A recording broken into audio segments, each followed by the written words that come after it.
Journée nationale de reboisement ce jeudi dans le cadre du week-end. Planter 1 million d'arbres en 48 heures. Vélingara n'a pas dérogé à cette recommandation du chef de l'État.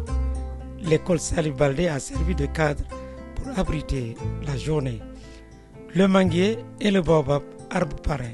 Les membres du comité départemental de développement, les partenaires de l'éducation, l'association des menuisiers et des organisations communautaires de base, hommes, femmes, ont tous répondu massivement à l'invitation de l'autorité.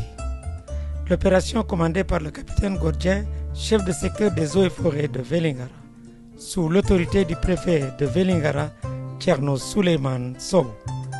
Le choix porté sur cette école n'est pas un choix fait au hasard. Vous savez, la journée de l'arbre est célébrée le premier dimanche de chaque mois d'août. Alors, pour cette année, le ministère de l'Environnement a initié un programme qui s'étale sur 2 jours, c'est-à-dire le samedi. Il faut que sur toute l'étendue du territoire national, qu'on puisse planter 1 million de plants. Et il avait instruit les gouverneurs de travailler avec les préfets pour que ces objectifs soient atteints. C'est ce qui a motivé aujourd'hui cette journée d'investissement et de reboisement.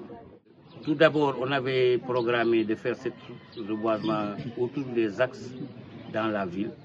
Lorsque j'ai rencontré le préfet m'a informé que le directeur de l'école 5 est un homme qui aime planter donc les écoles. Et il était dans une école où il n'était pas directeur et il avait mené des activités de reboisement qui sont riches. Nous avons planté diverses. Mais souvent ici, les gens nous parlent de terminalia, nous parlent d'autres espèces souvent. Mais cette fois-ci, et souvent, ils n'aiment pas le caïcédra. Mais je les rassure, le caïcédra, on l'a planté. On a planté le kichélia. Nous avons planté le flamboyant. Mais également, nous avons planté des eucalyptus. Ça veut dire que des arbres pour des brise-vents, des arbres pour des ombrages. Mais il faut diversifier les espèces parce que chaque espèce a son pesant d'or dans la nature.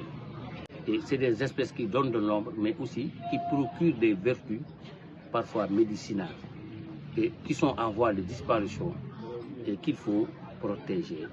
C'est dans ce sens que donc c'est ce qui a motivé cette diversité d'espèces.